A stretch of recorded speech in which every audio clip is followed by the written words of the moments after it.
Hola a todos, o mejor dicho, Privyet a todos, camaradas. En el vídeo de hoy, dedicado a las revoluciones de 1917, y sí, digo bien, revoluciones de 1917, vamos a tratar qué ocurrió en ese año, hace ya más de 100 años, que rápido pasa el tiempo, en la Rusia zarista, y cómo es posible que Rusia pasase de ser un país pues anclado en una monarquía autoritaria y prácticamente la Edad Media a convertirse en la Unión Soviética en un estado totalitario de corte comunista. Es un tema totalmente polémico, soy consciente de ello, voy a tratar de verlo con objetividad, aunque obviamente tengo mi sesgo como cualquier persona. Y ya aviso, mi sesgo es que odio los totalitarismos, tanto de tipo fascista, nacionalsocialista o comunista. Soy un firme defensor de la democracia y de las libertades individuales. Y soy consciente de que la democracia no es un sistema perfecto. Soy consciente de que la actual democracia no tiene nada que ver, por mucho que se le llene la boca a nuestros políticos, con la democracia de tipo ateniense, pero es el sistema menos imperfecto en comparación con el resto de sistemas políticos. Así que permite cierto grado de libertad, aunque actualmente veamos que nuestras libertades han sido restringidas por la pandemia, no tiene nada que ver, repito, nada con vivir en una dictadura o comunista o fascista o nazi. Es probable que por el vídeo tenga unos cuantos haters, pero me da igual, porque lo importante es transmitir la verdad histórica lo más fielmente posible y educar a las futuras generaciones para que sepan la verdad, sobre todo porque en la actualidad nos vemos rodeados de una desinformación brutal. Así que mi objetivo con este vídeo, aparte de divertirnos y aprender, es arrojar un poquito de luz sobre este escabroso asunto. Sin más, comenzamos. Bien. ¿Por qué lo he titulado Las revoluciones de 1917? Bueno, fundamentalmente por un motivo. Normalmente los historiadores se centran en la revolución de octubre de 1917 y obvian totalmente la revolución de febrero de 1917.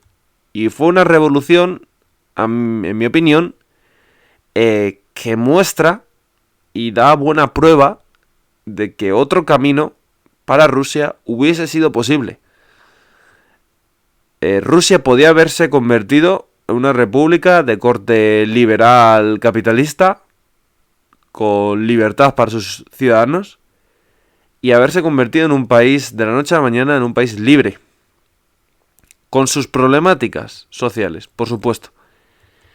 Sin embargo, por ciertos factores que vamos a analizar o pretendo analizar en este vídeo, veremos que esto no fue posible y que finalmente la minoría radical, representada por los bolcheviques, por los comunistas, se harían con las riendas del poder. En concreto, gracias a su líder, que por cierto no lo he explicado, pero es el señor Calvito, que aparece o que aparecía en la anterior foto, bajo el título Las revoluciones de 1917. Ese señor es Lenin, y vamos a hablar mucho de él, desde luego, y también de un tal Stalin y de un tal Trotsky. Bien, sin duda alguna, las revoluciones de 1917, porque como ya he explicado son varias, constituyen un hecho histórico importantísimo que marcó todo el siglo XX, todo el siglo pasado. frente a la expansión imperialista, ¿no?, de tipo liberal, capitalista, va a haber un nuevo bloque, que es el comunista. No me voy a detener mucho en explicar qué es el comunismo. De hecho, prácticamente no lo voy a hacer, porque para eso tenéis un vídeo justo anterior a este, en el que hablo largo y tendido sobre lo que es el marxismo, el comunismo, el anarquismo, etcétera, etcétera. Bien. Pero sí, por dar unas pinceladas, tenemos que los comunistas no creen en la propiedad privada, creen en la propiedad colectiva, las colectivizaciones de los medios de producción, y frente al liberalismo que ofrece la libertad económica, desde el comunismo indican que la economía tiene que estar planificada por parte del Estado. El Estado tiene que controlar absolutamente todo, no solo la economía, sino la sociedad, la vida de los individuos, todo. Se establece un ateísmo de Estado en el cual, pues, ya no se cree en Dios y Dios es sustituido por el líder casi mesiánico, y en este caso sería un Lenin, un Stalin o el que viniese en la Unión Soviética. Asimismo, lo importante factor, ya por concluir, sería la creencia en el establecimiento de una dictadura del proletariado. Así que esa sociedad de clases de tipo liberal capitalista sería sustituido por la dictadura del proletariado. Según los comunistas, la sociedad de clases no es igualitaria, evidentemente no lo es, y ellos establecerían una sociedad igualitaria, sin clases sociales. Esto suena bien. Pero claro, cuando metemos la dictadura del proletariado, esto ya empieza a chirriar, porque el proletariado, los pobres, o los obreros, mejor dicho, que establezca una dictadura, ya no hay libertad individual, obviamente. Así que la sociedad no puede ser igualitaria por fuerza en una dictadura. Y sobre todo hay que tener en cuenta que los comunistas quieren establecer una sociedad igualitaria basada en que todos sean pobres. Así que cuando dependes absolutamente del Estado para vivir, no puedes emprender y tampoco puedes tener propiedad privada, claro, te igualas al resto, sí. La pobreza. Mientras que la minoría adscrita al Partido Comunista está enriquecida. Bueno. Muy bien. ¿Pero qué había en Rusia hasta 1917? Vamos a entender un poco los antecedentes. Hay que ver que Rusia es prácticamente un imperio. Es un país gigantesco que se extiende por miles de kilómetros desde Europa hasta el Océano Pacífico. E incluso, durante un tiempo, Alaska perteneció a Rusia. Lo que pasa que luego sería vendida a los Estados Unidos de América. Lo cual, durante la Guerra Fría, luego se arrepentirían los rusos de haber cometido ese estúpido error. Aunque he de decir que los comunistas no lo cometieron. Fue antes, fue durante la Rusia de los zares.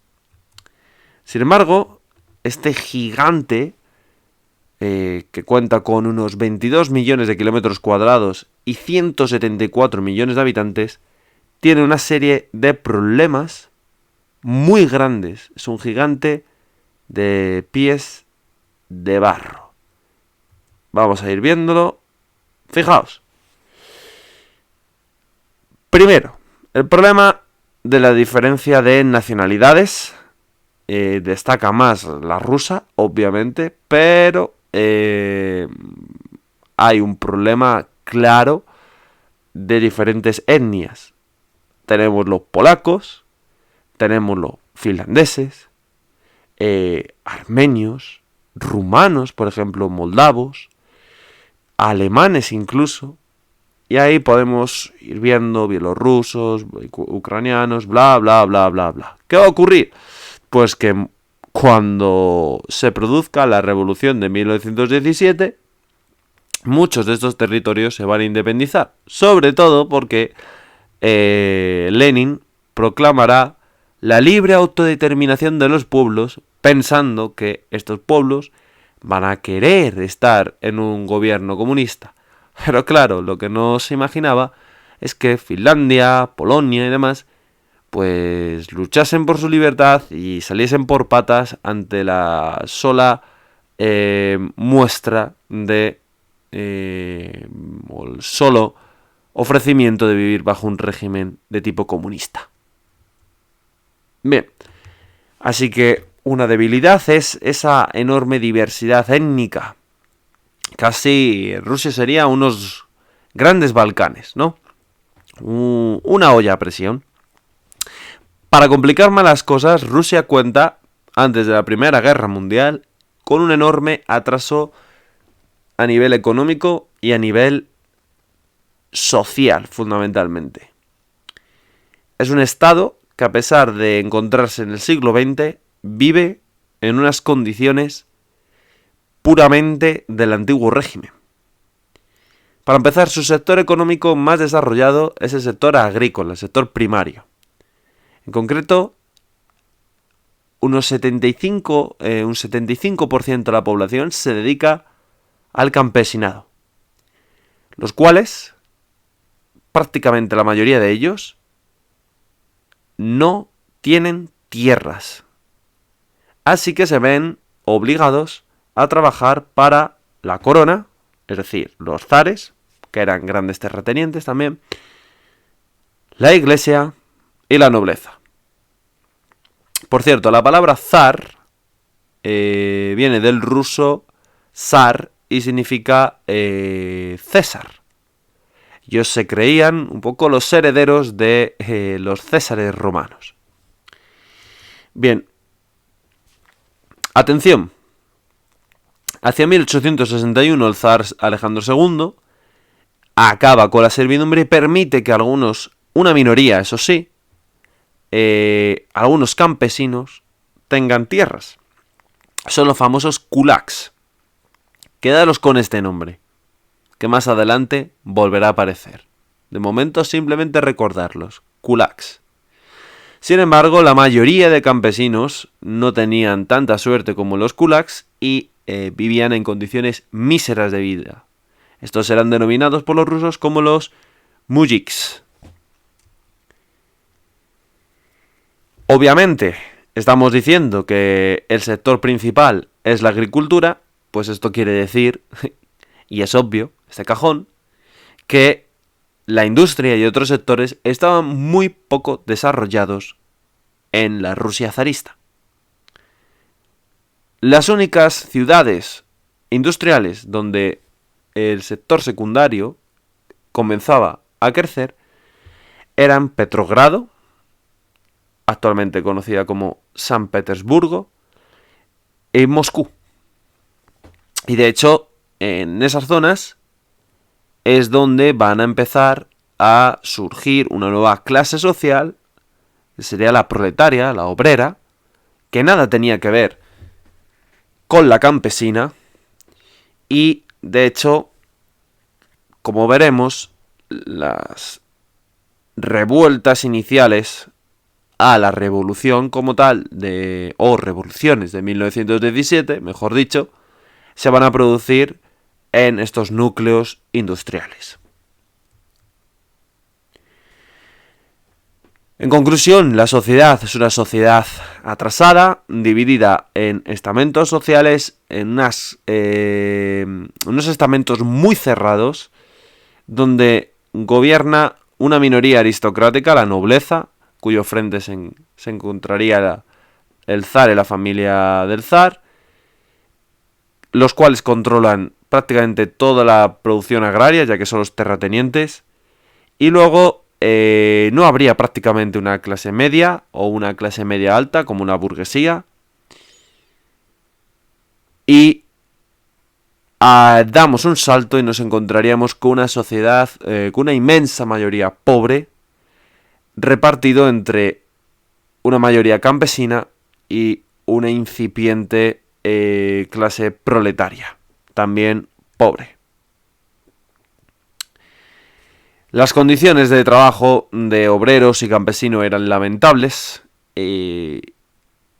jornadas laborales larguísimas, ningún tipo de derecho laboral y además mal pagados, por supuesto.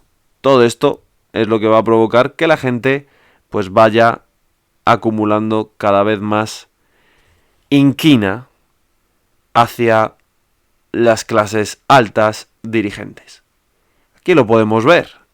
Abajo las fotografías vemos a gente trabajadora, humilde. Simplemente los propios rostros reflejan la dureza de sus condiciones vitales, mientras que en los retratos de arriba vemos pues a miembros de la clase alta que sinceramente se les ve bastante lustrosos, en unas condiciones de vida lujosas y disfrutando. Bien, en cuanto a la política, pues obviamente es una monarquía absoluta, tal y como he comentado. Tenemos a los zares, en concreto en ese momento quien gobernaba era Nicolás II de la familia Romanov. Estamos ante un pueblo sin ningún tipo de derechos ni libertades individuales. Eso parece ser que en Rusia es tradición, porque ya hemos visto que tras los zares vienen los soviéticos, que es un monstruo aún peor. Y tras la caída de la Unión Soviética hay ahí una especie de interregno hasta la llegada de Putin. Y bueno, no me atrevo a comparar la Rusia de Putin con la Rusia comunista o la Rusia zarista, pero es una sombra tampoco tan corta. Es decir, que sería la sombra de estos gobiernos totalitarios, sin ningún tipo de dudas. La Rusia de Putin sabemos, y espero que no me manden a ningún agente del FSB a liquidarme, sabemos que no hay derechos individuales, ni ningún tipo de libertad, sobre todo si eres miembro de la oposición. Es un postureo de democracia donde las elecciones, pues, sinceramente no son libres. Y bueno, hemos visto ya envenenamientos a líderes de la oposición y asesinatos a periodistas o a gente incómoda que denunciaba pues todas estas irregularidades del régimen de Putin. ¿En qué se sustenta, o en qué se sustentaba, mejor dicho, la familia Romanov, Nicolás II? En concreto, de unos funcionarios fieles, ya que están bien pagados, de un ejército muy numeroso, cuyo alto mando a la oficialidad son aristócratas, por lo tanto son amigos de la familia, están ahí en el ajo del poder, de la Iglesia Ortodoxa, también, muy importante. Iglesia Ortodoxa y poder van a estar unidos para controlar a la población. Y la policía, la ucrana, con sus servicios secretos, los cuales pues van a ser el antecedente de lo que luego los comunistas van a desarrollar. La checa durante la Guerra Civil Rusa, después la Segunda Guerra Mundial en NKVD y posteriormente, seguro que os sonará más este nombre, la Segunda Guerra Mundial una vez concluida, en adelante, la Guerra Fría ya, pues la KGB.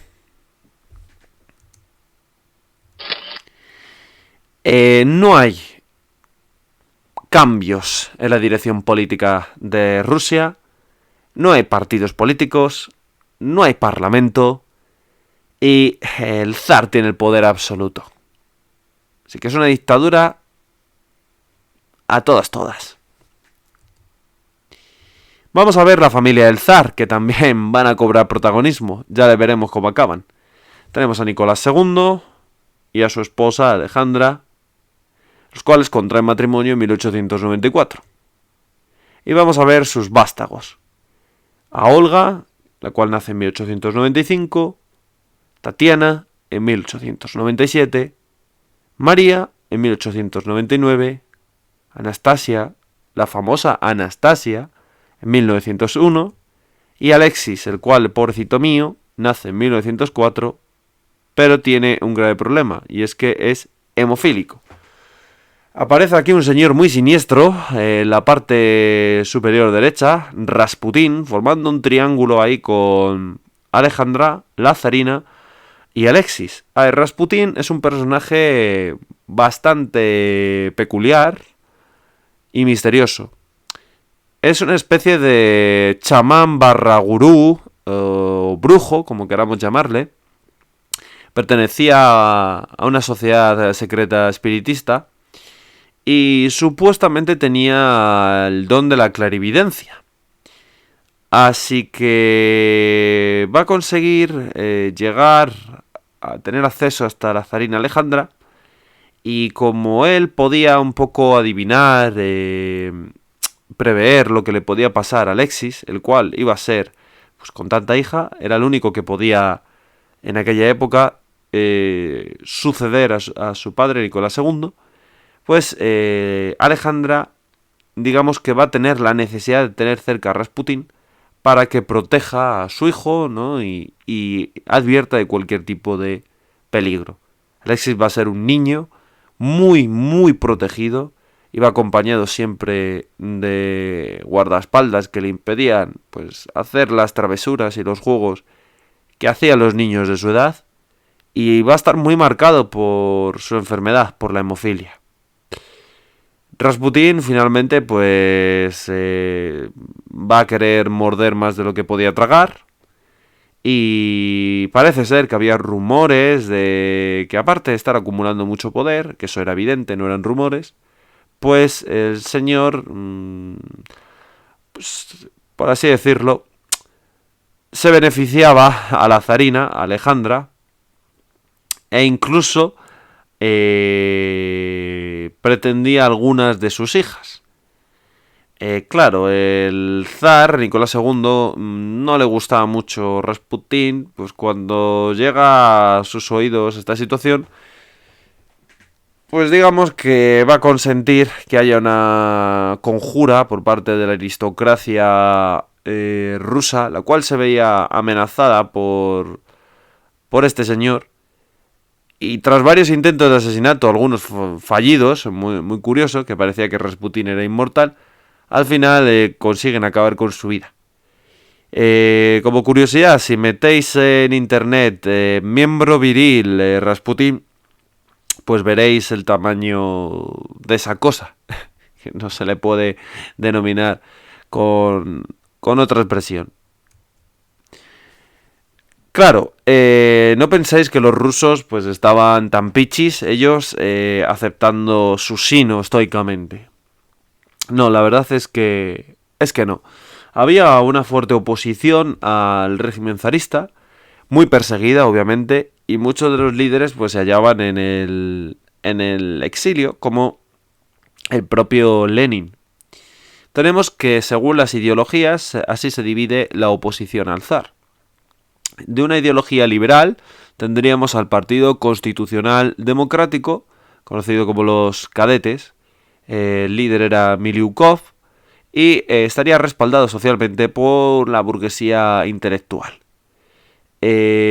Asimismo, dentro más o menos de esa línea liberal con tintes ya socialistas, tendremos al Partido Social Moderado de Kerensky, representado también por esa burguesía un poquito más escorada hacia la izquierda, la burguesía intelectual. Y tanto el Partido Constitucional Democrático, los Cadetes, como el Partido Social Moderado de Kerensky defienden un parlamentarismo, la creación de un parlamento, de una Duma. Defienden el mantenimiento de la Primera Guerra Mundial, de la participación rusa en la guerra, ¿ok? No son contrarios a retirar a las fuerzas rusas del conflicto mundial. y defiende la creación de esta Duma, tal y como os he comentado. Asimismo, dentro de los socialistas más escorados a la izquierda, con tintes ya revolucionarios, tendríamos al Partido Social Revolucionario, conocidos como eseritas. Su líder sería Technov, respaldado por campesinos, los más pobres, y por intelectuales. ¿Qué defiende esta gente? La salida de Rusia de la Primera Guerra Mundial, la creación de una asamblea de tipo constituyente para decidir hacia dónde, la forma de gobierno del país, hacia dónde va Rusia, y un reparto justo de la tierra. Ya escorados totalmente a la izquierda, muy radicales, tendríamos aquellos partidos de ideología marxista. Tenemos a los socialdemócratas, fundados en 1898, y va a haber una división de este partido en 1904, en dos ramas, ¿vale? En dos líneas. Tenemos a los mencheviques, que son, dentro de los radicales, los más moderados, y los bolcheviques, que son ya radicales, y serían lo que nosotros conocemos como los comunistas que luego fundarán la URSS. Los mencheviques, sus líderes eran Martov y Pleyanov, mientras que los bolcheviques, su líder era Lenin. El respaldo social, también intelectuales, y sobre todo no tanto campesinos, sino obreros. De ahí que las revoluciones partan de núcleos urbanos industrializados. Los mencheviques defienden el fin de la guerra, en esto coinciden con los bolcheviques. Defienden una colectivización y la creación de una asamblea constituyente, punto en común con el Partido Social Revolucionario. Por lo tanto, digamos que los mencheviques podían más bien colaborar con otros partidos a pesar de las diferencias ideológicas. Mientras que los bolcheviques defienden el fin de la guerra, defienden la instauración de una dictadura del proletariado, es decir, ya un paso más. Ellos no quieren crear un parlamentarismo o una democracia, no. Defienden la instauración, salir de una dictadura, como era la del zar, obviamente, a la creación de otra dictadura de tipo comunista. Defienden el establecimiento de soviets.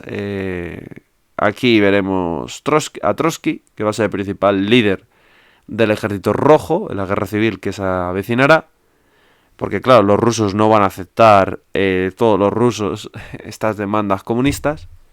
Y también el establecimiento de las colectivizaciones, como los mencheviques. Bien. Claro, obviamente, como hemos dicho, toda esta oposición al zar va a estar reprimida y muchos de ellos en el exilio, tal y como os he comentado. Bueno, hay que tener en cuenta, en 1905 va a estallar ya un antecedente de las revoluciones del 17. ¿Por qué? Bueno, en 1904 se produce la guerra ruso-japonesa. Los japoneses arrasan a los rusos. Esto es un shock para los rusos, puesto que no entendían que unos monos amarillos, tal y como consideraban a los japoneses, pudiesen haberles derrotado. El ejército ruso está muy mal preparado, hay una enorme corrupción entre la oficialidad, y claro, aquí se inicia pues un replanteamiento de hacia dónde estamos yendo. A destacar la revista satírica Kukut, muy famosa de la época, su portada de febrero de 1904, donde aparece pues un samurái japonés partiéndose la cara con un ruso y detrás, ahí de fondo, una geisha, y las carteras de un planito parece Manchuria y Corea, que van a ser los territorios, ¿no?, donde se van a pelear los rusos por el control de estas zonas geoestratégicas de influencia. Bien, claro, esto va a provocar una crisis económica y una crisis social en 1905, lo cual va a dar lugar a una revolución, que ahora veremos, y que finalmente, gracias a esta revolución, la cual no va a ser pacífica, sobre todo por parte de la respuesta zarista a la misma, se logrará mejorar en cierto sentido las condiciones de vida y el establecimiento de la Duma. Vamos a ver que la crisis de 1905 es, por tanto, el intento de cambiar las cosas. La demanda del pueblo ruso de modificar esta situación y de democratizar las instituciones no es aceptada por parte del zar y va a concluir en el Domingo Sangriento. ¿Qué es esto del Domingo Sangriento? El Domingo Sangriento es una jornada que tuvo lugar el 22 de enero de 1905. Se produce una marcha pacífica, de hecho la gente iba dando salvas a Viva el Zar, la cual va a ser reprimida por parte de las tropas zaristas, abriendo fuego sobre la población y matando a la gente. Tenía lugar una manifestación pacífica, la cual se dirigía al Palacio de Invierno en San Petersburgo, la residencia del zar. Y claro, pues el ejército abrió fuego y, como os comento, mató a muchas personas. Estas son imágenes sacadas del acorazado Potemkin, de la película.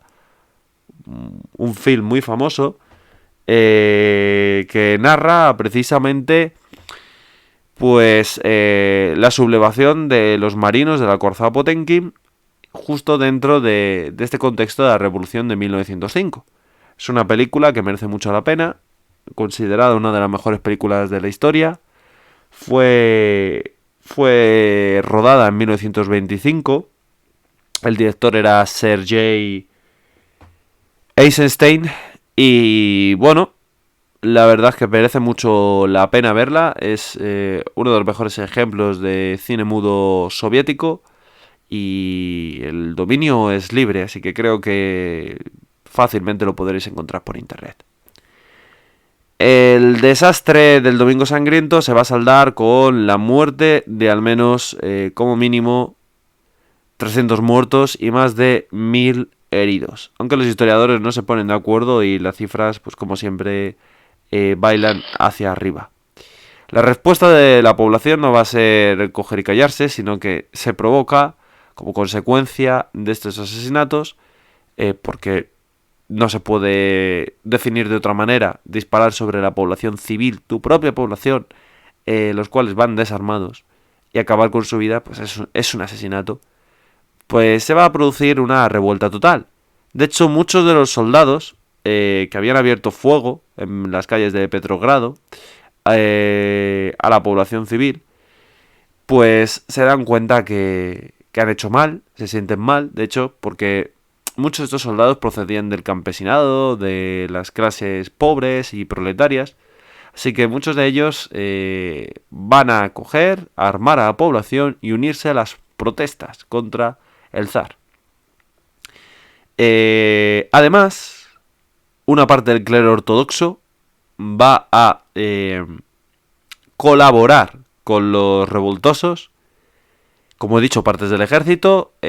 Ahí también tendríamos que meter a los marinos del acorazado Potemkin. Todos los grupos políticos se van a unir en protesta durante esta revolución de 1905 contra el zar. Y se crean los soviets, los cuales se podrían definir como consejos de obreros, formados tanto por campesinos como por soldados. En conclusión, ante esta situación, pues el zar, ojo, tiene que recular y se va a crear la Duma. Y se llevan a cabo algunas reformas. ¿Pero qué es esta Duma? La Duma sería una asamblea de tipo legislativo, formado por representantes de distintos grupos políticos. Toma ya, hemos pasado de una monarquía totalmente autoritaria a una monarquía ya un pelín con ciertas características parlamentarias. Aunque claro, Hay que decir que las decisiones de esta Duma no tenían valor legal, por lo que, en verdad, a pesar de las ventajas que se obtienen en 1905, consecuencia de la revolución, no son definitivas y no van a ser fundamentales. Sin embargo, es cierto que la revolución ha traído a Rusia cierta estabilidad, cierto crecimiento económico, sobre todo gracias a la bajada de la conflictividad social. Y la Duma parece, como os he dicho, que crear la ilusión de una monarquía parlamentaria, pero sabemos, por mis palabras anteriores, que no lo es, porque en teoría el poder parece ser que lo tenía la Duma, pero no. A la práctica lo tenía el zar, ya que la Duma no tiene poder efectivo. Tal y como os he dicho, las decisiones de la Duma no son vinculantes para el zar. Sin embargo, la situación se va a precipitar, sobre todo como consecuencia del estallido de la Primera Guerra Mundial, que tampoco me voy a meter en los tejemanejes de la Primera Guerra Mundial, ya que tenéis un largo vídeo dedicado al respecto. Pero bueno, saber simplemente que la guerra estalla en 1914, va a involucrar de lleno a los rusos en el conflicto, ya que forman parte de la Triple Entente, acuerdo de alianza entre Francia y Gran Bretaña, firmado en 1907, y esto va a llevar a la entrada de Rusia en la Primera Guerra Mundial. Y como podemos ver en el mini gráfico de la derecha, esto va a provocar cambios en las condiciones de vida de la gente normal, sobre todo viéndose una reducción del poder adquisitivo del salario medio de las personas. Bien, por lo tanto, a ti cuando te están quitando cositas y encima hay un conflicto donde están muriendo miles de jóvenes, miles de soldados, pues hombre, la conflictividad social, política y la crisis económica es normal que suceda. Así que, si a esto le sumamos que encima Rusia había empezado bien la guerra, es cierto, pero luego se va a topar frente al muro del ejército alemán y le está yendo mal la guerra. De hecho, en el año 1916 va a cosechar, entenderme la palabra cosechar, 2 millones de muertos y un total de 4 millones de heridos, pues es normal que las posiciones políticas y sociales se vayan radicalizando cada vez más, sobre todo hacia las posturas de la izquierda. Bien. A esto hay que sumarle la escasez, obviamente, típica de las situaciones de crisis agravadas por una situación de guerra.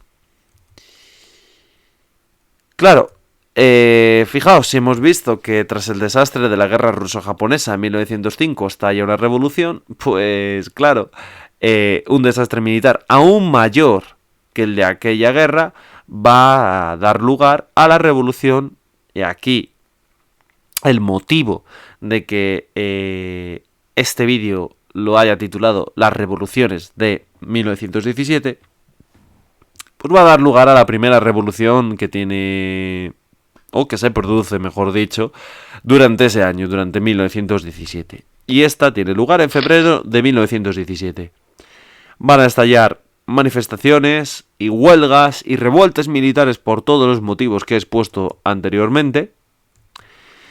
Y esto va a dar lugar, estas revueltas y amotinamientos, a la abdicación del zar Nicolás II, el cual se ve totalmente abandonado por parte de su pueblo.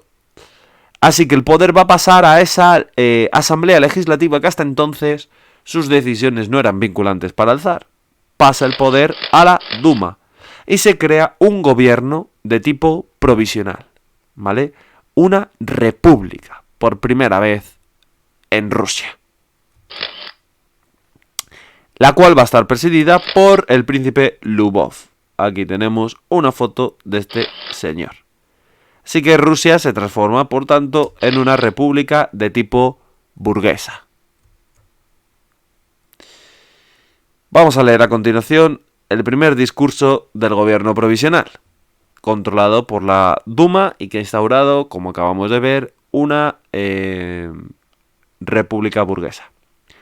Ciudadanos del Estado ruso. Se ha producido un gran acontecimiento.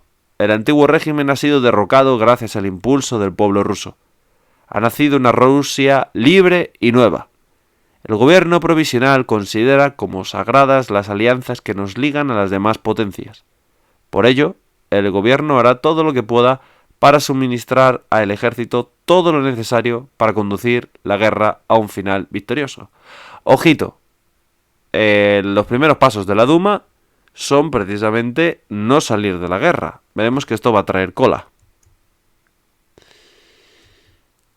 Claro, esto va a provocar disputas, el no querer sacar a Rusia de la guerra, porque la gente sigue muriendo, y los bolcheviques lo van a utilizar, se van a organizar en los soviets, para exigir precisamente la salida de Rusia de la guerra. ¿Por qué exigía la salida de Rusia de la guerra? Primero porque era populista y era guay, y segundo porque Lenin, cuando llega a Rusia, que llega para estas fechas, estaba exiliado en Ginebra, en Suiza, va a ser pagado por los servicios secretos del Imperio Alemán. ¿Para qué? Se le da una cantidad de dinero para que haga la revolución en Rusia, ya que Lenin era el principal líder de los bolcheviques en el exilio, y su objetivo, bajo la promesa de que, a cambio, tenía que sacar a Rusia de la Primera Guerra Mundial. Claro, para los alemanes esto era bueno porque suponía cerrar el frente oriental y centrar todos sus esfuerzos en el frente occidental, en unos momentos muy muy importantes, puesto que se veía que Estados Unidos iba a intervenir en la guerra y iba a desembarcar cuanto antes en Occidente. Así que la única oportunidad que tenía Alemania, si no quería perder la guerra, era acabar cuanto antes con unas agotadas Francia y Gran Bretaña, en los cuales, fijaos, ya había hasta manifestaciones y protestas y amotinamientos de sus soldados porque no querían seguir luchando. Tenía esa oportunidad Alemania para ganar la guerra. Por lo que vende su alma al diablo, todo hay que decirlo, y va a pactar con el diablo, en este caso que es Lenin. Pacta con él, una operación secreta, le permite el paso por su territorio a través del ferrocarril y le financia la revolución. Por supuestísimo, esto Lenin se lo va a callar, pero claro, bajo la ideología comunista esto está justificado, porque como el mismísimo Lenin dijo, un bolchevique debe de hacer cualquier cosa con tal de llevar a cabo la revolución. Así que esto es maquiavélico, por supuesto. El fin para Lenin sí que justificaba los medios. Bien, ¿qué proclaman los bolcheviques? Algo muy, muy típico del populismo. Pues paz, pan y tierra y todo el poder para los soviets. Estupendo. Así que, ¿qué va a ocurrir? Pues que dentro de esos movimientos revolucionarios se va a producir una escisión. Tenemos por un lado la Duma y por otro lado a los soviets, es decir, el gobierno provisional y los soviets de Lenin. El gobierno provisional lo que propone son llevar a cabo reformas políticas y sociales, quiere, y ahí es su error, mantener a Rusia en la guerra y tiene una orientación pues más burguesa, más moderada dentro de las ideas radicales, que son los mencheviques. Mientras que los soviets pues quieren ahondar en las reformas más radicales, exigen la retirada de la guerra por los motivos que ya os he comentado, y asimismo establecen una orientación de tipo bolchevique. Bien, ¿qué va a ocurrir en abril de 1917? Pues que Lenin vuelve a Rusia, ¿vale? Se le ha decretado la amnistía, ya que era un fugado político, ¿no? Un Puigdemont de la época, salvando las distancias. Y va a volver a Suiza gracias a los alemanes, tal y como os he explicado ya. Esto, obviamente, lo único que va a traer consigo es echar más gasolina al incendio. Porque Lenin era un tío que controlaba muy bien a las masas, tenía un enorme poder de oratoria y justo va a publicar las tesis de abril, donde va a resumir todas sus ideas, todas las reformas que él quiere llevar a cabo, y esto solo va a provocar, pues, incendiar los ánimos aún más. Asimismo, Lenin, como conclusión de sus ideas, podríamos resumirlas que él piensa que sí, ok, esta revolución está guay, pero es una revolución hecha por los burgueses, y él odia a los burgueses. Así que hay que superar esa fase de la burguesía. ¿Cómo? Pues la superamos a tiros, obviamente, porque claro, hay que analizar el eufemismo, ¿no? Sus palabras son eufemísticas. Hay que superar significa hay que matar, hay que acabar físicamente con los otros que no piensan como yo, e instaurar la revolución del proletariado. ¿Para qué? Para instaurarme yo en el poder y establecer una dictadura del proletariado. Bien, fundamentalmente, en resumen de las tesis de abril, sería el rechazo de la guerra, la paz inmediata por los motivos que ya os he explicado, la tierra para los campesinos. ¿Pero qué campesinos? ¿Los kulaks, que os he dicho, que tenían pequeñas propiedades de tierra? ¿O los otros, los que no tenían tierra? Pues obviamente para los que no tenían tierra. ¿Qué le va a pasar a los kulaks? ¡Ay, amigo! A los kulaks veremos que serán deportados a gulags, a campos de concentración, ¿vale? Sobre todo durante, podríamos decir, el reinado de Lenin, y luego ya posteriormente a mayor escala con Stalin, serán deportados o a Siberia, si tienen suerte, porque alguno a lo mejor podría sobrevivir, los que menos suerte tenían fusilados, y algunos poquitos se les dejará en libertad, pero mandados a campos de concentración, o mejor dicho, campos de trabajo. Se calcula que entre 1930 y 1931, solo durante ese año, hubo una deportación de más de 1,8 millones de kulaks, los cuales pues acabaron, pues, la mayoría de ellos muertos. O sea, se produce un exterminio dentro de su propio pueblo, es una barbaridad. Asimismo, las fábricas tienen que ser tomadas bajo control obrero, los dueños y propietarios, da igual, lo tienen que controlar los soviets, para controlar así la producción, obviamente, y controlar la economía, tal y como defendían los comunistas. Y obviamente se rompe toda colaboración con el gobierno provisional. Es lo mismo el lema, muy sencillo, frases cortitas que entran dentro de tu mente y que las repites aunque no quieras. Paz, pan y tierra, y todo el poder para los soviets. Vale, ¿qué tenemos? Pues que claro, con esta situación las reformas del gobierno provisional pues no ven sus frutos. Asimismo, la guerra ya está prácticamente matando a las mejores juventudes de Rusia. Hay hambre, hay revueltas populares, hay huelgas, hay deserciones dentro del ejército. Y al final Lvov va a ser sustituido por Kerensky. Recordad que era socialista moderado, con el objetivo de dar un impulso a estas reformas. ¿Pero qué dice Lenin en sus tesis de abril, del 3 de abril de 1917? Dice, en nuestra actitud ante la guerra, que por parte de Rusia sigue siendo indiscutiblemente una guerra imperialista, de rapiña, también bajo el nuevo gobierno en Lvov. La peculiaridad del momento actual en Rusia consiste en el paso de la primera etapa de la revolución, que ha dado el poder a la burguesía por carecer el proletariado del grado necesario de conciencia y de organización, a su segunda etapa, que debe poner el poder en manos del proletariado y de las capas pobres del campesinado. Tercer punto, ningún apoyo al gobierno provisional, explicar la completa falsedad de todas sus promesas, sobre todo de la renuncia a las anexiones. Cuarto punto, reconocer que en la mayor parte de los soviets de diputados obreros, nuestro partido está en minoría. Explicar a las masas que los soviets de diputados obreros son la única forma posible de gobierno revolucionario. Quinto punto, no una república parlamentaria. Volver a ella desde los soviets de diputados obreros sería dar un paso atrás, sino una república de los soviets de diputados obreros, braceros y campesinos en todo el país, de abajo arriba. Sexto y último punto, en el programa agrario, nacionalización de todas las tierras del país de las que dispondrán los soviets locales de diputados, braceros y campesinos. Bien. Pues ante este panorama, Kerensky tiene que intentar apoyar y relanzar unas políticas reformistas de corte moderado y defender una república, pues, burguesa. Tarea difícil, la verdad.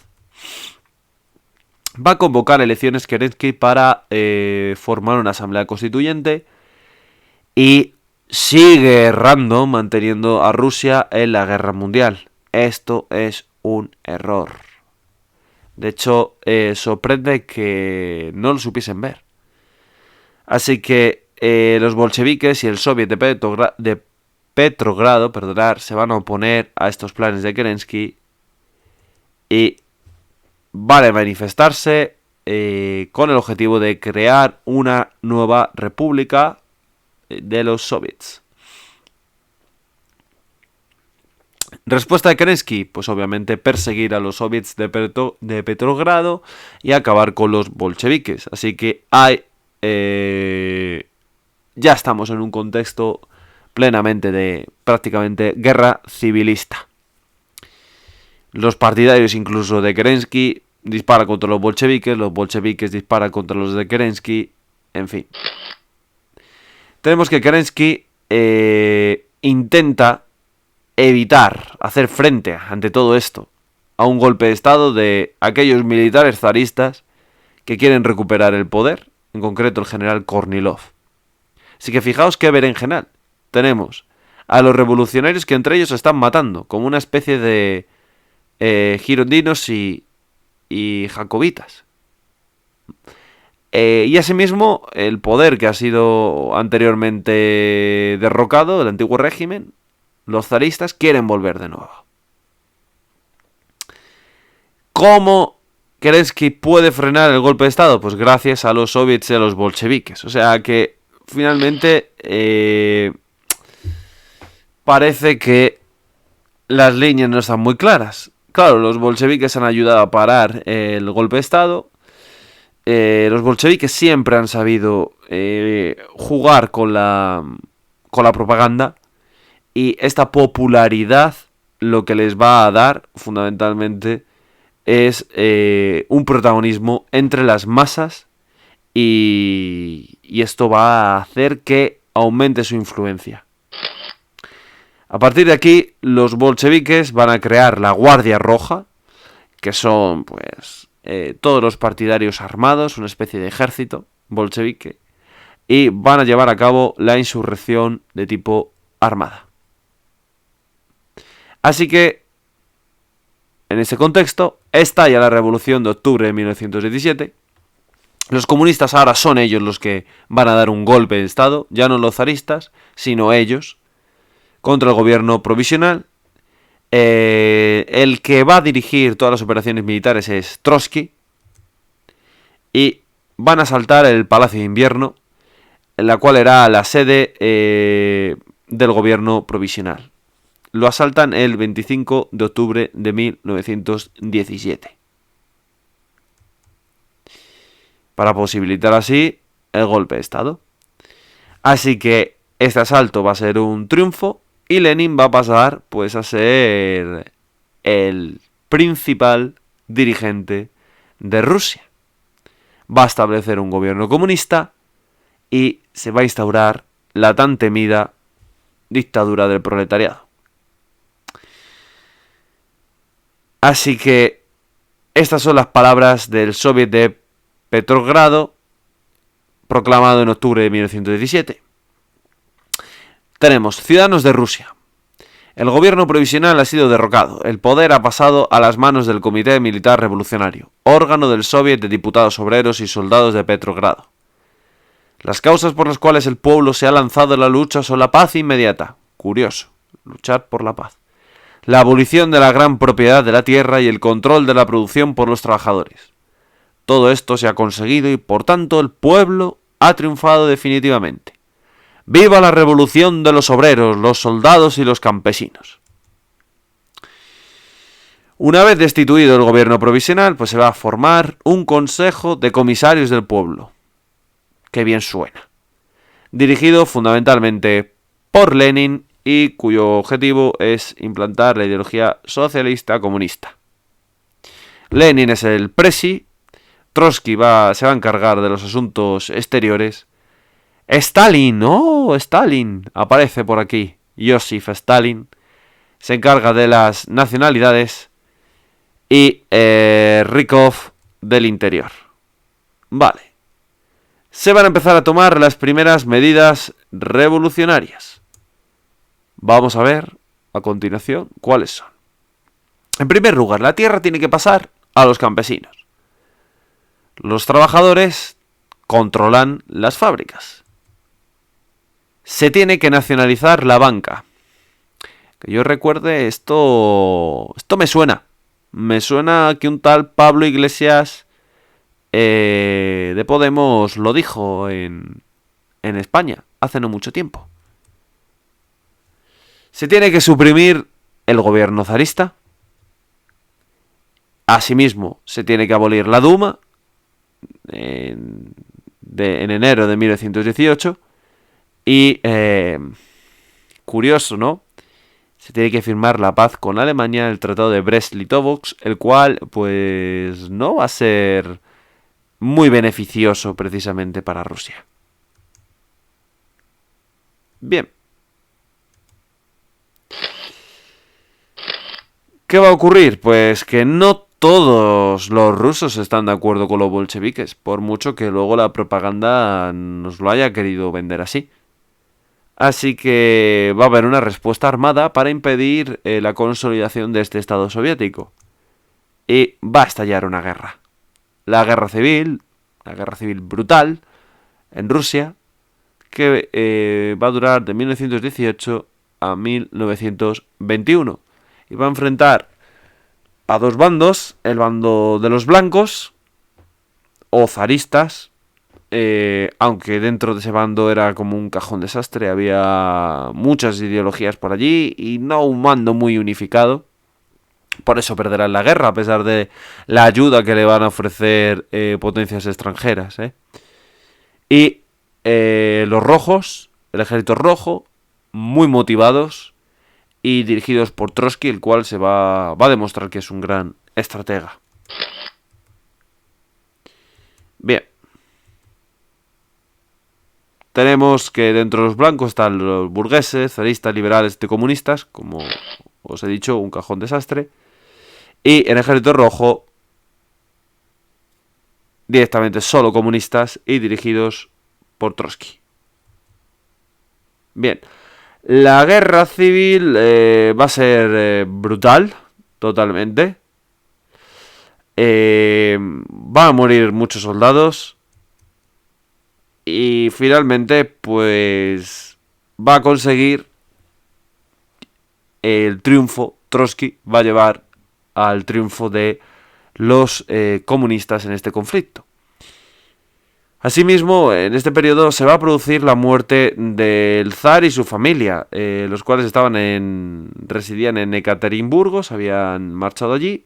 Y claro, Lenin decide asesinarles porque podía suponer una amenaza para el Estado comunista.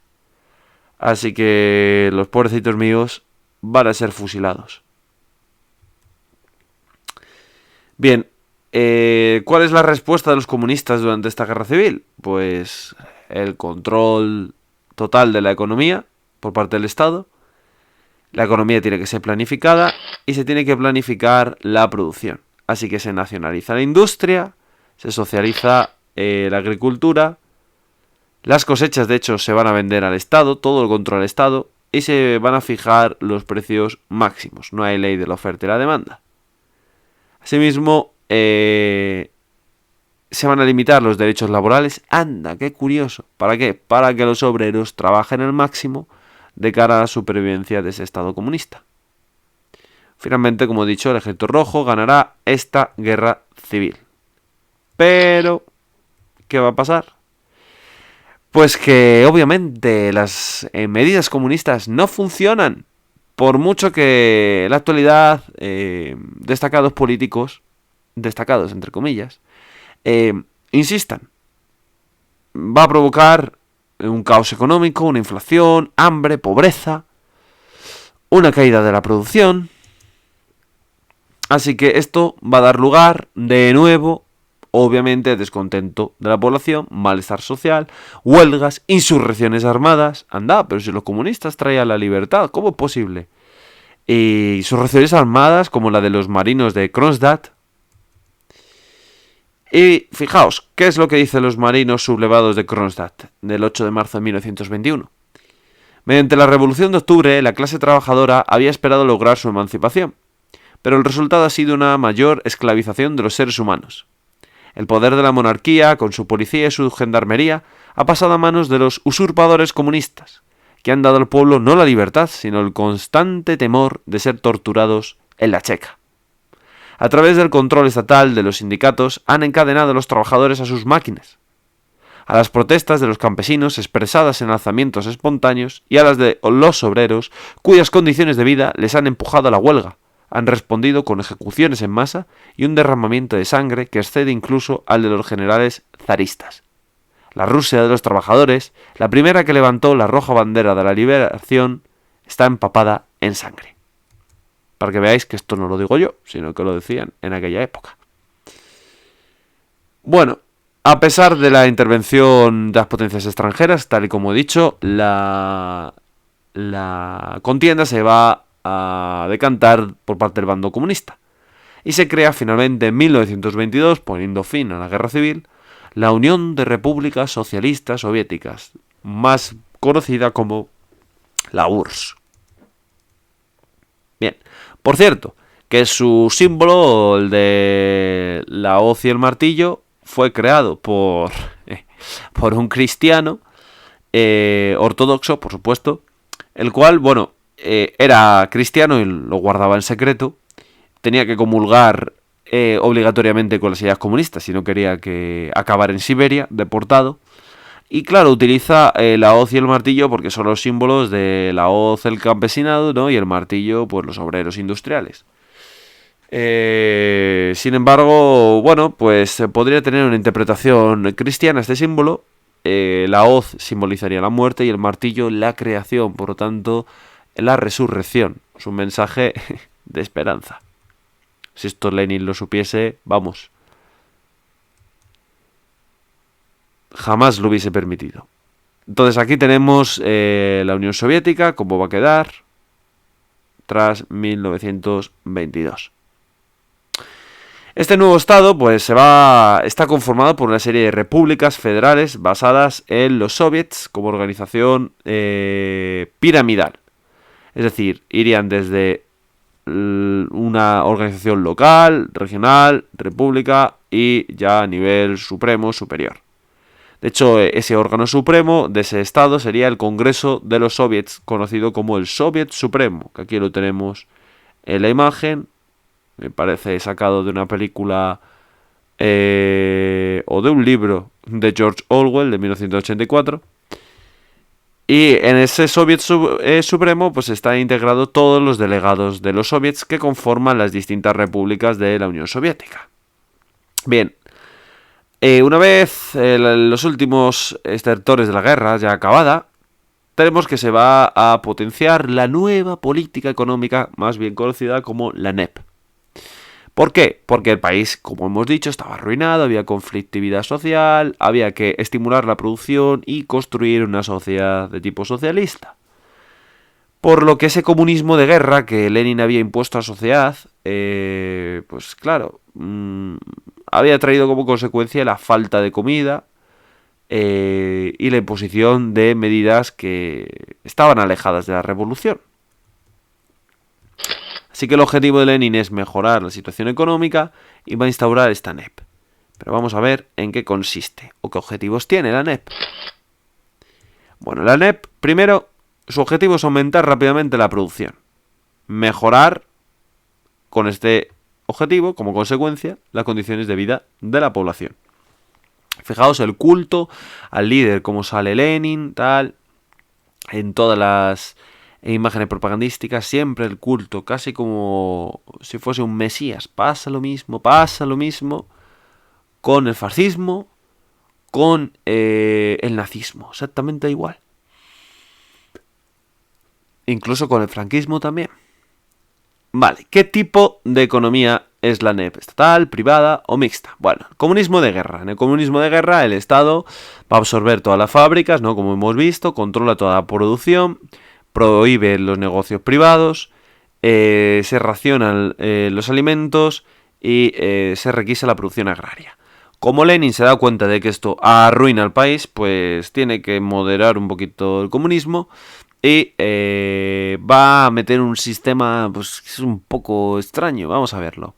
Fijaos, el Estado sigue controlando las grandes industrias, pero se va a estimular la apertura de negocios privados. Ajá, amigo, negocios privados, como fábricas, como comercios, se permite, por lo tanto, la propiedad privada. Los trabajadores van a recibir su salario o en especie, en alimentos o en dinero. Y los campesinos pueden vender la producción por su cuenta, ¿vale? Por su cuenta y riesgo y obtener beneficios personales. Por lo tanto, es una economía de tipo mixto, con parte estatal y parte privada. Qué curioso que al tener parte privada, pues al introducirla, a diferencia del comunismo de guerra, va a provocar una reactivación de la economía y, claro, hace reaparecer conflictos sociales porque parte de los que han apoyado a Lenin pues esperaban la igualdad de esas clases sociales que se les había prometido anteriormente. Así que, claro, vuelve otra vez la división interna dentro del comunismo, sobre todo entre aquellos que son partidarios de la NEP y otros que son partidarios pues de la vuelta a ese comunismo de guerra. Finalmente Lenin en 1924 va a morir y va a estallar pues un conflicto sucesorio. Claro, ¿quién le sustituye? ¿Trotsky, el cual parecía el mejor candidato, o Stalin, que no es ni ruso, para empezar, es georgiano? ¿Hay que mantener la NEP o hay que derivar hacia una socialización comunista? ¿Se ha de establecer la dictadura del proletariado o se ha de democratizar los soviets? Esas son las preguntas que hay tras la muerte de Lenin. ¿Y hay que extender el comunismo por todo el mundo? Posición de Trotsky. O posición de Stalin. Consolidarlo y profundizarlo en la Unión Soviética. Bien, tanto Trotsky como Stalin son muy diferentes. Vamos por Trotsky. Es el hijo de una familia burguesa, en concreto de orígenes judíos. Va a ser el principal organizador del Ejército Rojo y va a luchar en la guerra civil. Por lo tanto, es un individuo bastante popular. No caía muy bien entre los jefecillos del Politburó, de estos soviets, y defiende, sobre todo a diferencia de Stalin, defiende la revolución permanente y la extensión de la revolución por el mundo. Mientras que Stalin, pues claro, también va a colaborar en la revolución de 1917, pero se ocupa, en vez de estar ahí en primera línea en la guerra, se ocupa de organizaciones internas dentro del partido. Era miembro del Politburó, de este club de jefecillos de los soviets. De hecho, en 1922 va a ser el secretario general del partido, por lo que tenía contactos entre las élites del partido. ¿Vale? No tanto como un apoyo popular como Trotsky, pero él se sabía mover entre bambalinas. Defendía asimismo que el socialismo, el comunismo, se tenía que extender solo en Rusia y centrarse solo en Rusia, no en el mundo. No creía en este internacionalismo comunista. ¿Qué va a ocurrir? Pues que finalmente, gracias a sus habilidades para moverse en la corte comunista, Stalin se va a hacer con el poder y, claro, la primera decisión que va a tomar, obviamente, es la de expulsar a Trotsky. Le destierra. Y de hecho veremos cómo va a mandar a sicarios del NKVD para acabar con su vida y finalmente le asesinará uno, que era catalán, por cierto, con un piolet. Lo matará en México a Trotsky. Asimismo va a hacer limpias, las llamadas purgas, de todos aquellos que son trotskistas. A Trotsky le acusa de ser, por lo típico, ¿no? Antirrevolucionario, fascista, capitalista, burgués, bla bla bla bla bla bla bla bla bla. Y con esa excusa pues puede acabar con absolutamente todos los rivales que podrían hacerle sombra. Así que Stalin, ¿qué hace? Pues aprovecharse de la situación y establecer un régimen personalista totalitario, controlando él mismo, en su única persona, el todopoderoso Stalin, el Estado, el partido y el ejército. Y ahí nadie se movía, porque si te movías acababas desapareciendo, te mataban, vamos. Bien, así que Stalin controla todo el Estado ruso, establece su política de el comunismo solo en Rusia. Esto no significa, ojito, que luego no empezará a extender el comunismo.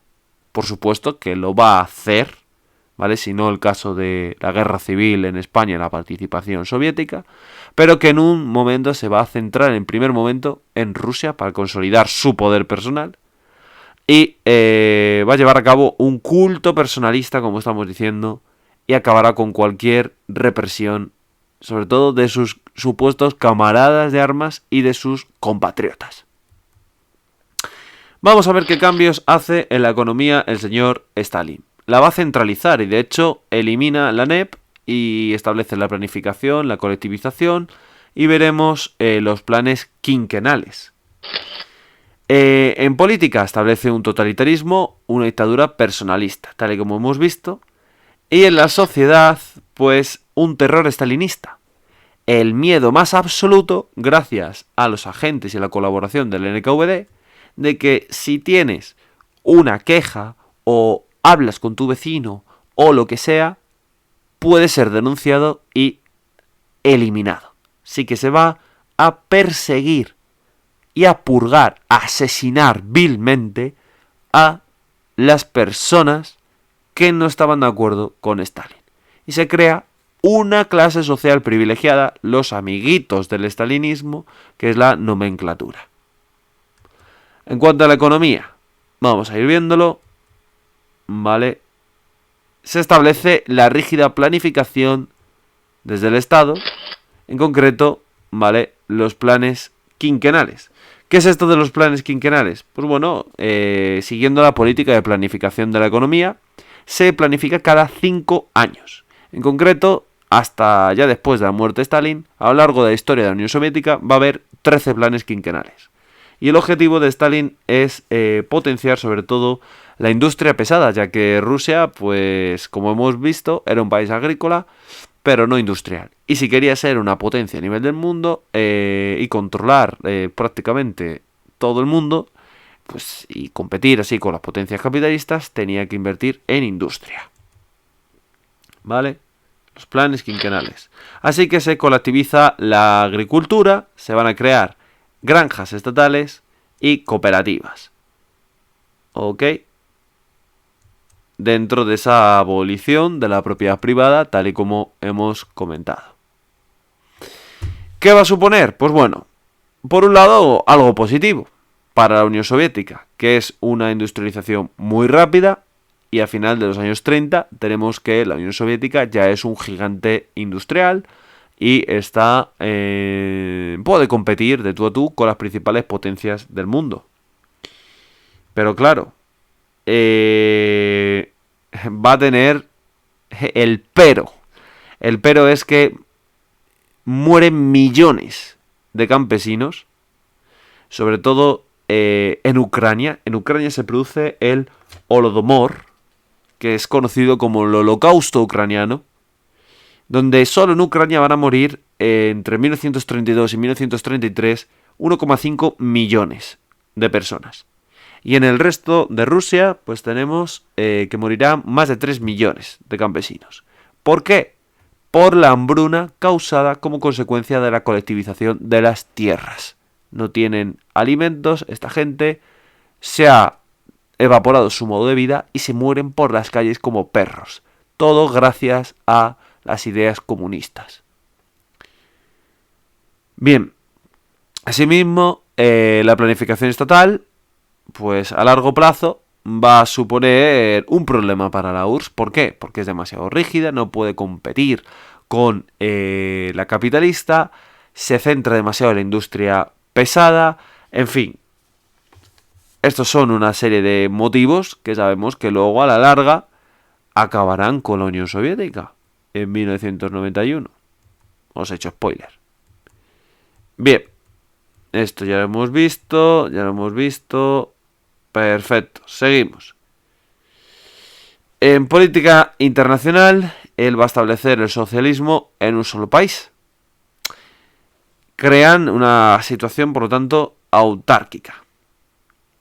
La represión política, bueno, pues tenemos cómo va a manipular la historia. Por ejemplo, aquí tenemos una imagen donde aparece Lenin, Trotsky y tal. ¡Anda! ¡Anda! ¿Dónde está Trotsky? Ha desaparecido. Pues eso. Manipular la historia tal y como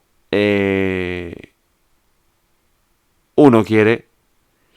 Y fijaos, no solo Trotsky desaparece, sino distintos líderes que han sido purgados por Stalin. Así que a mí me recuerda un poquito esto a lo que está pasando en España en la actualidad. Si algo se modifica y se dice que no existió, a pesar de que existiese, pues no existió. Aquí tenemos a otro señor. ¡Et voilà! Ya no existe. Bien. Si cabría reflexionar si en aquella época manipulaban a la gente y hacían desaparecer a las personas de la historia, les condenaban, como dirían los romanos, a una damnatio memoriae, a una condenación de la historia, que no son capaces de hacer a día de hoy nuestros políticos y ciertos regímenes totalitarios como el gobierno comunista china, que se le pone como un ejemplo de control del coronavirus y demás, pero hay que recordar que es una dictadura, es un gobierno comunista, a pesar de que su política y su política económica sea capitalista, que por eso han sobrevivido, pero en la represión y en el control del Estado son comunistas. Así que, ¿qué no serán capaces de hacer los chinos o otras potencias no comunistas, por desgracia, con el control mental y el control poblacional de su ciudadanía? Bien, y sobre todo ahora con las redes sociales, que ya sabéis que son sitios tan democráticos como que si dices algo que no gusta te censuran. En cualquier caso, el terror es stalinista. Imaginaos vivir en una sociedad donde si expresas tu opinión o incluso a tu vecino o a tu amigo, pues puede ser denunciado y eliminado. Es una represión totalmente generalizada, tanto en la política, que se va a eliminar a los principales opositores dentro del Partido Comunista, como social, en la cual a cualquier persona que sea acusada de ir en contra de Stalin o del Partido Comunista, pues será fusilada o directamente a los gulags, a los campos de concentración en Siberia. Es una burrada. De hecho, fijaos, los gulags, pues millones de personas van a ser deportadas y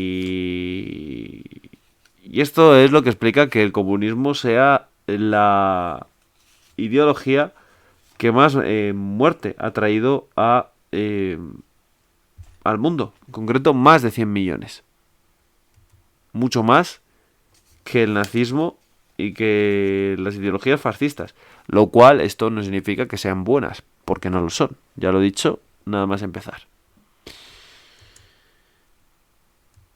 En las purgas de los años 30, 700.000 personas van a ser ejecutadas y 2 millones van a ser enviadas en gulags. A consecuencia de esto, van a morir, obviamente. Fijaos, el ejemplo más significativo es el de los gulags, tal y como os he comentado, donde miles de familias van a quedar pues en la pobreza y van a morir. Se piensa que hay un poco de descontrol en las cifras.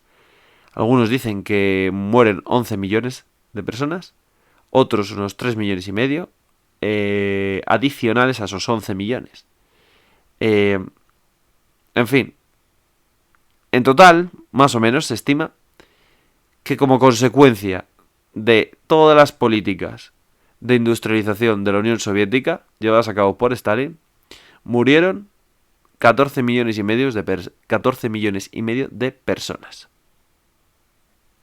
Esto ya supera con creces el holocausto nazi llevado a cabo en la Segunda Guerra Mundial y que sabemos que es una barbaridad, en el cual murieron 6 millones de personas, no solo judíos, que son personas, por supuesto, pero también homosexuales, disidentes políticos, etc.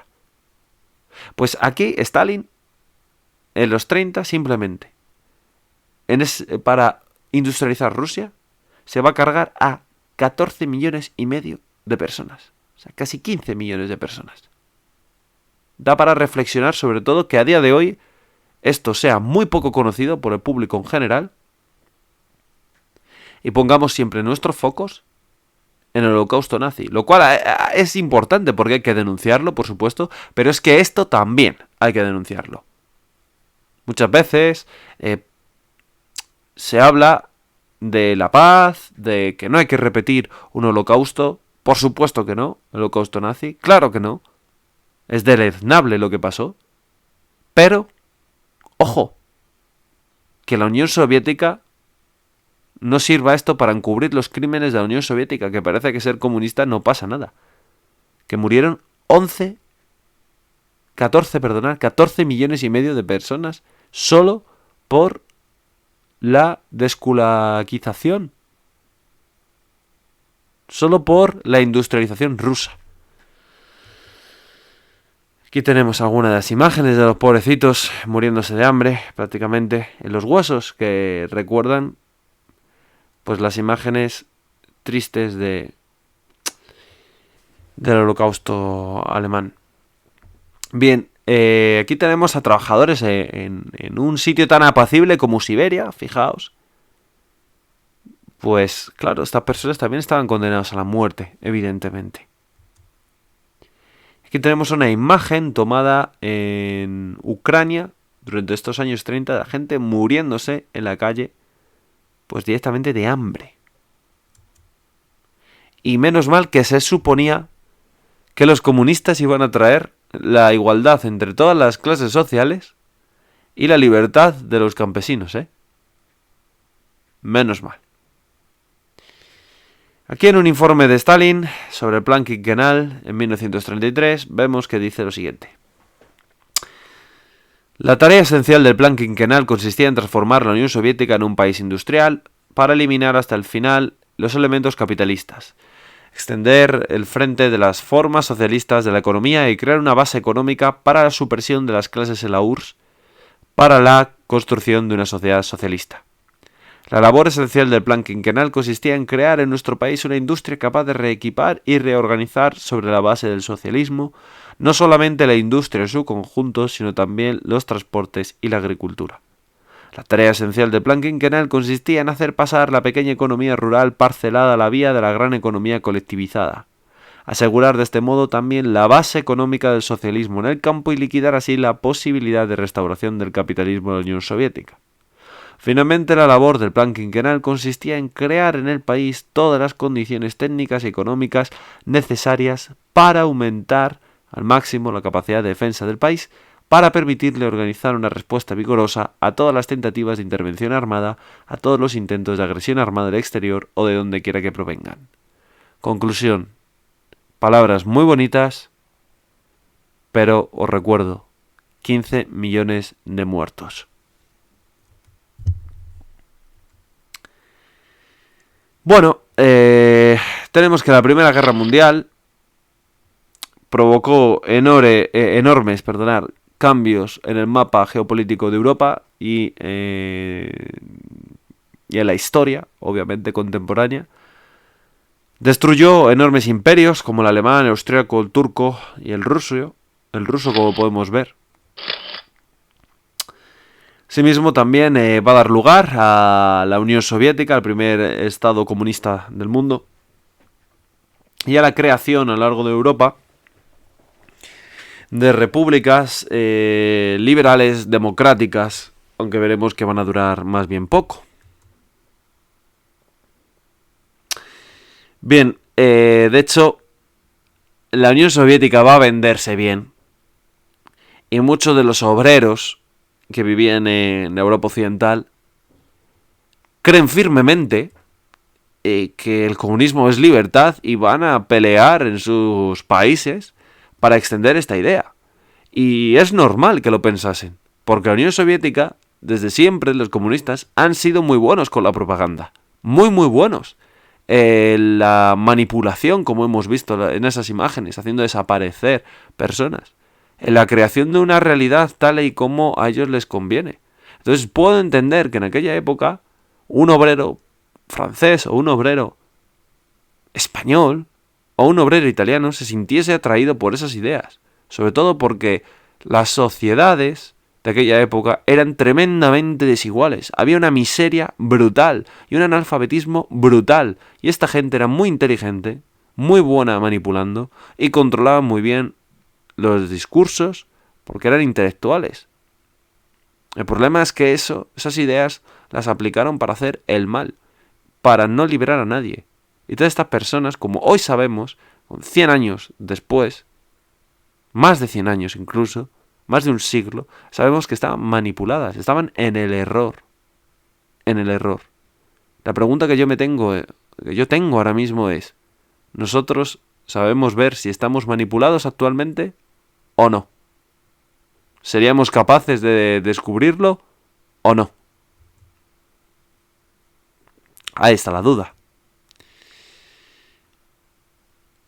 Obviamente, estos movimientos tan radicales va a tener una contraparte, una contrarréplica por parte de los grupos más conservadores. Y es que empiezan a desconfiar de la democracia. La democracia no sirve. Así que surge un miedo, obviamente, a que ese sistema comunista pueda implantarse en su país. Y empiezan a surgir movimientos totalitarios, pero justo de carácter opuesto al comunismo, como sería el fascismo y el nazismo. Aunque, ojo, cuidado. Opuestos o no tan opuestos. Porque el fascismo, Benito Mussolini, su fundador, había sido un radical socialista durante su juventud. Y Hitler, el partido no lo creó él, como veremos cuando tratemos ese tema, pero el partido es el Nacional Socialista de Obrero Alemán, ¿no? Creo recordar que se llamaba así.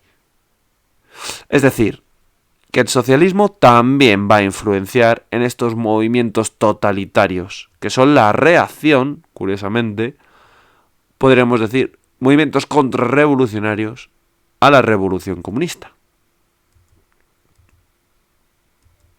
Bien.